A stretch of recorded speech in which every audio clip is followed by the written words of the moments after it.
Hello. Hey, Don, how are you? Good, Mark. How you doing? Good. So welcome to October, everybody. So Don and I were preparing for this week's show. It was pretty obvious to us that talking about presidential debate would be central to our discussion today. But with the unbelievable news overnight of the President of the United States and the First Lady testing positive for coronavirus, it's really not an appropriate time to talk about that debate or our points of view on it. It's also an important time for us to be human. So this is going to take every ounce of my humanity to say. I probably was guilty of at some point hoping that Trump would get this disease, which is an awful thing to say out loud. It's completely inappropriate. And there's people out there who are probably cheering, which is also inappropriate. We need to really think about and hope that three things are going to happen. One, that the president, the first lady, are going to recover quickly as possible. And two, that they have not unnecessarily infected others, although already we're getting reports that the chair of the RNC is positive, and you've seen that aides are. But three, and most importantly, is hopefully the president will see that this is not a hoax. This is not a racist flu. This is not a disease for Democrats. And realize that this is something that he's now in with all the other people who've gotten sick, lost relatives, lost their health, lost their jobs. Think of what him you want. Win, lose, or draw, he's still the president until January. And this battle, every single day, every minute counts.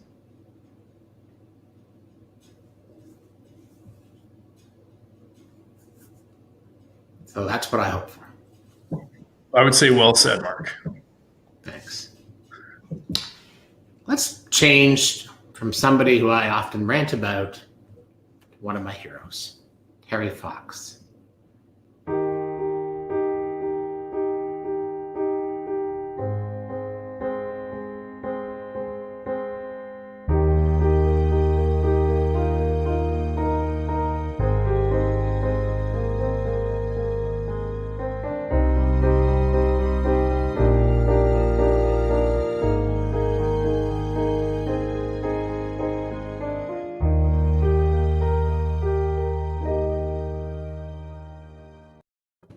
So Don, over to you. In the midst of this pandemic, fundraising events have had to pivot, become virtual, become hybrid. I'm sure charities around the country are worried.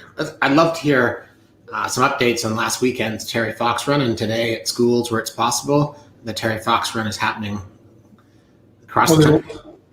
As you know, a lot of charities are reaching out in fear because they can't obviously hold their public events. Everything's going virtual. And the news that the organization released was that fundraising was actually up 20% with a virtual run, which is phenomenal news for such a great charity. It's what we constantly counsel charities about, is it's the fact of don't be afraid. The fact is people want to support more than ever. People want to volunteer more than ever. People want to donate more than ever. We've been tracking this every single month, and they're up about 25% are more inclined now to donate or volunteer than ever. It's easy to say those words, but there's a relative gain. So the thing that Terry Fox Run did and other charities are doing is they're actually acting. They're not being sitting there in paralysis. They're acting. Right.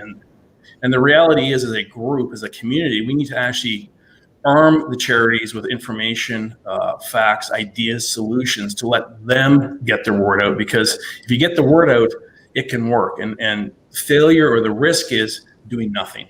So being paralyzed, doing nothing is at your peril. And the fact is, use this Terry Fox Run, use the actual results, go to your board members and say, what can we do? Go to the people go to the donators, charity, your stakeholders, and get moving, because there's lots of opportunity. People want to do it. Seize this opportunity. It's stronger than ever. We also did a lot of work on, are you purchasing because of things like mental health or environmental or sustainability? And we track February 2020 to August 2020. This is not only in Canada, it's across 18 countries. And the reality is, inclination to purchase because actually spend money on products that actually support is actually up significantly as well. One of the gainers. So people are speaking with their wallets, they're speaking with their minds. It's up to us and organizations to actually reach them so we can actually do something fantastic, because the opportunity is there. It's for us to take it. I mean, Elon Musk's number one advice to entrepreneurs and leaders is don't panic. And I would say that if I was to critique myself thinking back to March, April, that probably the worst decisions I made in this whole process is panic. With all respect to what you just said, so many charities panicked, massive layoffs, massive cuts. So to your point, doing nothing's up. How do we help them? How do we, to your point, so arming them with data, but solutions. We need to arm them, because the data is there. I mean, I can give them the data, give anyone the data at any point in time that actually says that. The fact is, they need to have the confidence and the solutions from agencies or providers or people or just ideas to actually bring it virtual. It needs some innovation. It needs some people spending time on strategy quickly to execute and not be afraid.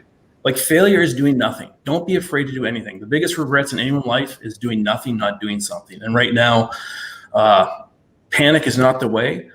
Paralysis is not the way. Just go do it. I mean, I said it in our first Bourbon Street. Nike is the best slogan. Just do it. Like, get out there and do something. Otherwise, it's self-fulfilling. It's not because people don't want to be benevolent. It's because we're not doing enough to attract them with an experience. So again, what do we need to do? We need to provide solutions. There's enough data out there. That's done. The story now is, how do we actually, you and I work together to provide charity solutions?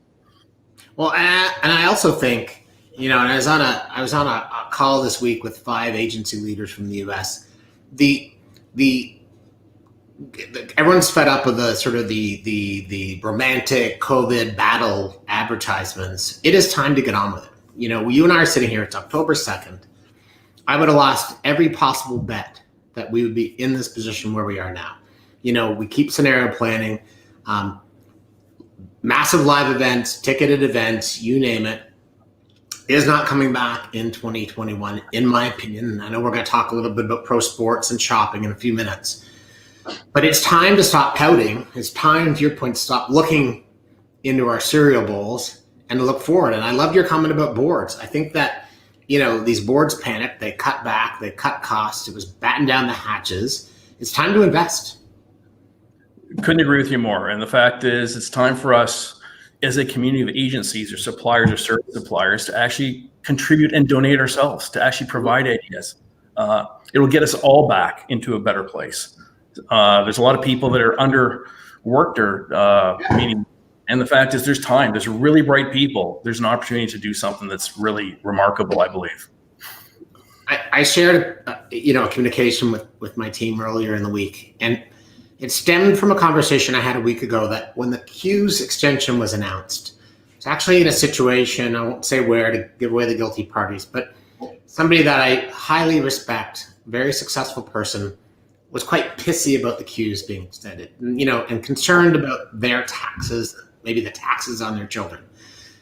I think as we look as small business entrepreneurs at something like the CEWS, I call it a gift. Maybe a gift's the wrong term. It's why we pay taxes for years. Our taxes pay for roads and hospitals and education and armed forces. And so maybe we're getting our payout. It's like an insurance policy. You hope to never cash in your life insurance. But I think that one thing we should all think a little bit about is, if we don't do what you just said, and maybe we all need to take some of our time, 20, 30% of our capacity, whatever the number is, and help those organizations. Because I want us as small business owners to be able to say to people who work at big companies or merchant bankers or private investors or, private equity people that aren't suffering the way that entrepreneurs and small business people and roadies and service people and, you name it, people who work at charities. Wouldn't it be amazing on July 1st, on Canada Day, to be able to say to them, because of your commitment to being Canadian, because of your willingness to share your tax dollars, so we have a sharing society that cares for each other.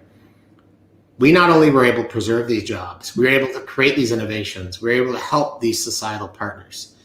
And maybe some people that don't realize, because you and I, by no means, are on the wrong side of the tracks. We just happen to be small business entrepreneurs. Things like cues are huge for us. I'd love to be able to show those people that don't understand, come down from your Bay Street tower. This is what we did. Couldn't agree with you more. And the fact is, it's action. We've been in it. I mean, in reality, we've been in it for 6-7 months. We're going to be in it another 6-7 months.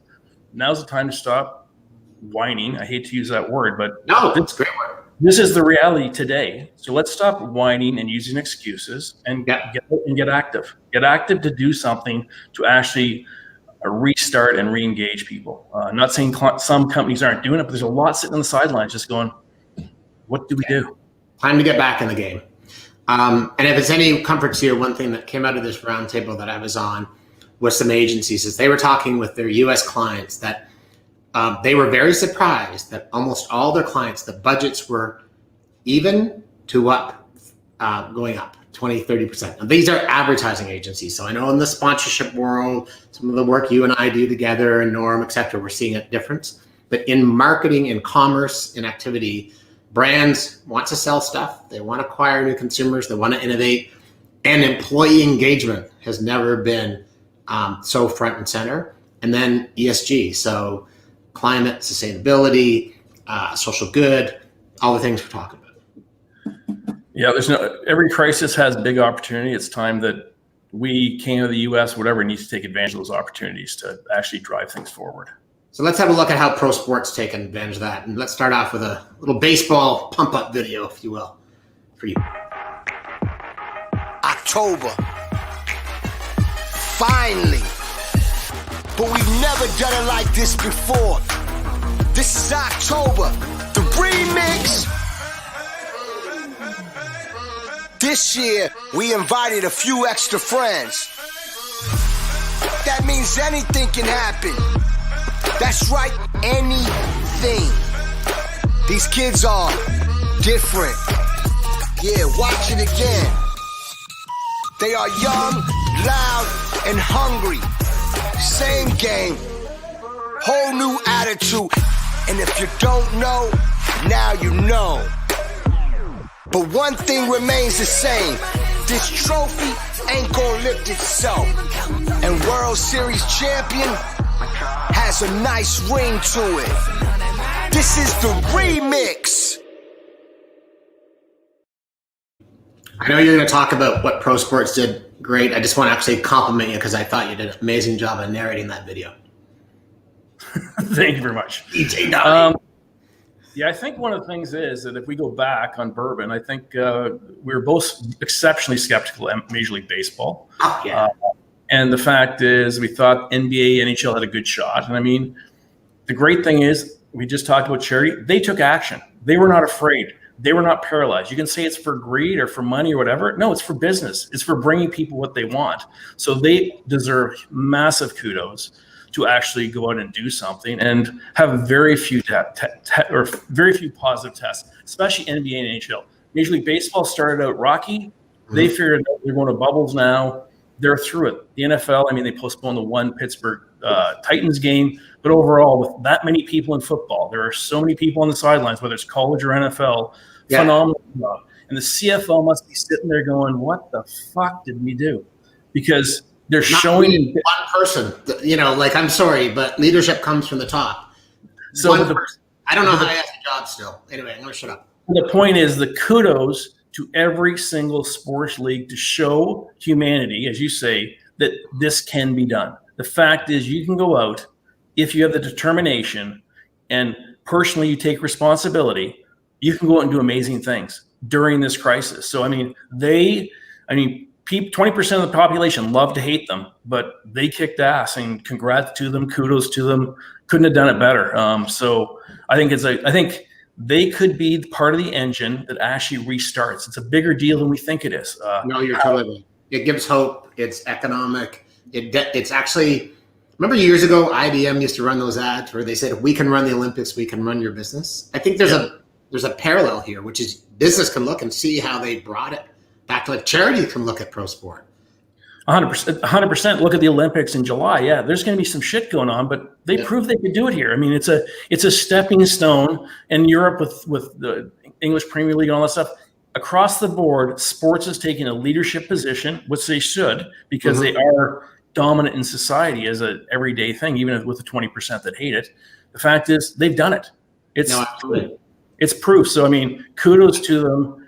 Can't wait for the next step. Can't wait for the Masters. Can't wait for continued sports because it makes life a hell of a lot better. I was on a call with some folks from Rakuten in Tokyo a week and a half ago, and they were saying that the organizers of the Olympics are looking at Tokyo or Japanese professional baseball, which is, week over week adding more fans and to think through the protocols for the Tokyo Games. But I do have two important questions for you on this topic. One is you kind of glossed over it, man, but you can't just say the Steelers game can't. What am I going to do? I want you to tell me, what am I going to do Sunday from 1 to 4? Okay. You're going to hope for Cleveland.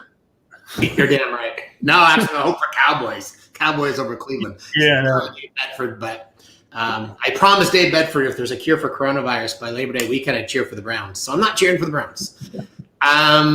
Secondly, though, when we think about pro sports, so now basketball is almost over. LeBron, unbelievable. Hockey's over.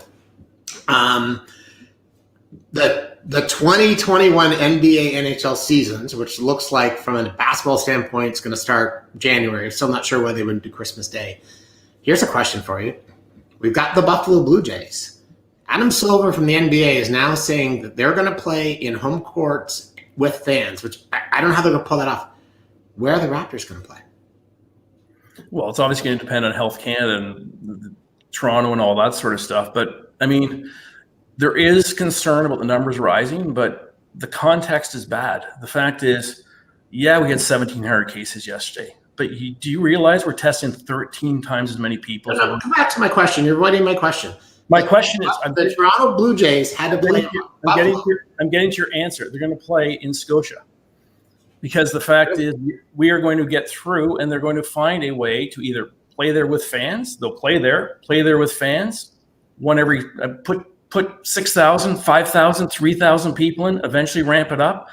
If you look at the numbers, we're in a different position now than we were in April. So to compare the numbers, how do you justify the Jays were going to play with no fans? How do you justify not letting American baseball teams cross the border, and now you're going to let basketball teams cross the border? Then maybe it'll be the bubble. Who knows? The fact is, they're smart enough to figure it out. I think they're going to be. Who's they? The sports organizations working with government and health to figure it out. Now, obviously, U.S. has some issues with the number of cases they have there, but they might not start that day, but they will be there in 2021. They will be in the stands. We're recording this, right? Yeah, I do know. And you're not taping it, right? It's recording, right? Tape's like what you and I grew up with. And you do recall that you said there's no way that football was going to be played, and I said you're wrong. So once again, we'll have the tape of this, and we can mark that one up. You know why I'm wearing my shirt? Where's my hat? I mean, you can see I am so conflicted, but you're right. I'm so happy football's back. The Steelers, they're going to play the Titans later. I am very happy that U.S. college football is back, but I am still frightened. But to your point, it's leading. We need these pastimes. We need to see these things. So let's just stop, take a step back, though. So we were talking lots about pro sport. And will people go to games? Will they go inside an arena? Well, a third would tomorrow morning. A third would go to a full stadium tomorrow. Are they the anti-vaxxers? Who are they? Tell me about these people. We're divided in thirds. A third will do anything tomorrow. A third will do nothing ever. It's the same. It's the same as new product. And a third in the middle, wait and see. Right. But a third of the people will go. The fact is, they're going to be younger. There are going to be some older people. The fact is, they're ready to go. They're ready to live. I mean, I have some elderly parents and they just want to live. They don't give a shit. Let me live. It's better than being in purgatory. Might not be responsible, but you can go in there responsibly. We're not talking about 20,000 screaming people. We're talking 3,000, moving to 5,000. So what we need to do is change the context of what playing at Scotia is like. It's not 20,000 people screaming. So 3,000 people, set times, go through lots of hand sanitizer and mandatory masks. That should significantly reduce what's going on. So interesting chart here. Yes. To go through this, I know we said it was split in thirds, and that this is from our September 24th release, but we look at what people won't do until they get a vaccine. We look at people's intention and what they won't do. Okay. And the thing that jumps off the page here is indoor concerts, 46%, because that's when they think of mosh pits. Indoor sporting events, 2 inches beside each other, no room. Indoor movies, side by side, when there's lots of space in movies right now. Malls, lots of touch points, social distancing. Restaurants, again, people experience. But you look at the right-hand side, the grocery store. There are, 80,000 SKUs? Lots of people, no controlled social distancing, touching produce, touching products, touching everything, touching the carts. Yeah, they say they're cleaning them, but what's the quality control on those aspects? Only 1% won't go prior to vaccine. I mean, the fact is, a grocery store has 99% will. I mean, before there's a vaccine. Yes. So right now, in other words, right this moment. Right this moment, 99% will go to a grocery store because they think it's essential and they think it's somehow more essential than safe. They're not thinking it's safe necessarily, but they think it's safe enough that they have to do it. What we need to do is, it's shocking that 40% will not go to a movie theater because we've not done a good job at educating on how the safety of what's going in there, not overstating it, but actually getting people to think. So you look at from the malls or restaurants all the way through to concerts. I don't care if you lose 20% of your revenue or 50% of your revenue, that's going to make you unprofitable and probably go bankrupt. What we need to do is educate, communicate on the fact of what is going to be done and have more success stories. We need the first concert with 3,000 people or the first indoor sporting event with 2,000 or 500 or 10. It does not matter what the number is. We need to start building the fact that you can go there. You're not going to contract the virus if you're responsible and they're responsible and the stadium's responsible, and you'll come home just fine, just like the grocery store. So when I look at this chart, I'm like, how do 99% not realize how many touch points are in a grocery store? It makes no sense. But don't think that consumers make sense. It's based on emotion. So how do we change that emotion? By proving to them it can be done. And have they never heard of Voila, Grocery Gateway, Instacart? Like, it's an interesting. So you're telling me the trade-off for an essential for food is worth taking the risk? That's what consumers are built on emotion, not always logic. And the fact is, they disregard it and will go to a grocery store. And the point there again is, how do we get them to move that mall movies? Let's keep the grocery stores open. I mean, that's not where they're all contracting it. I mean, there's 20,000 Amazon people that they just announced have had the virus, but the grocery store, I mean, let's keep it safe. It's not lockdown. It's responsible moving. We're in that situation. The next 8 months, that's what's going to happen. So either decide to responsibly act or not. So I'm not disputing your numbers, but just looking at your 9% here for indoor office, I'm thinking about our place. I'd be curious about your place. That seems low to me. We did a survey of our team. I think it's much higher than 9% that don't want to come back. It's not whether they want to. If the office is open and it's required, the fact is, will they come back? So 9% are saying not a chance. Now, what we have to think about, though, is all you need is one person in that household to be that 9%. So that 9% automatically becomes 18%, right? Either one. And if an aunt, uncle, friend, kid says no, that number could be bigger than that, could be 27%. So the 9% is the individual, but you're actually infecting the entire family unit. So there's two questions. Do they want to or will they? Two totally different questions. So you're somewhere between that 9 and 30%, but people don't want to travel in major urban centers 2 hours to and from work. And people don't want to go on subways. People don't want to go on buses. So cold weather and public transportation would drive that number up. If we ask that question, would you go to an indoor office, and among people that have to use public transportation, the number is going to be in the 30% range. Gotcha. So again, sorry, go ahead. Again, there's just context to that. And the one thing about this vaccine is the household has parents, grandparents, and kids and aunts and uncles and friends all affecting people's perceptions. It's not just the one. Right. So you have long talked to marketers about virtual and live, that intercepting people's way to drive business. Flash forward to a Scotiabank Arena, hockey, basketball, doesn't matter what it is. Let's pretend that it's 1/4 full, right? So 5,000 people, 5,000 people. Should a brand intercept live in that situation? Yes, no, why? They should always intercept before. Yeah. They should intercept in stadium in a touchless type place, and it depends what you do. I mean, I'm getting lots of questions about samples. Samples have to be self-contained. They don't want the old samples. Like, they have to be self-contained, super self-contained. So yes, they need to intercept. They should not be afraid to intercept, but they have to find a way to intercept in a safe manner that will actually advance, because they don't want to be perceived as irresponsible. So again, yes, conditionally. Gotcha. So pretty well every week when you and I talk, we talk about what's going on in terms of social injustice, unrest, racial issues, and you have the data, which is great, and I maybe have the naive hope that we are going to overcome, we're going to keep powering through. I read some data this week that had to be, for me, is pretty disheartening. NFL owners and teams are, putting messaging out and communication, et cetera, et cetera. And I know this is a blanket statement, and I myself am not suggesting that politics equals race, but it's pretty clear that if you generalize, Republicans are kind of for the status quo, and the White House just sent an executive order out saying that any suppliers and contractors to them, including advertising agencies, are not allowed to do diversity training. I don't know if you read that. So this is an executive order.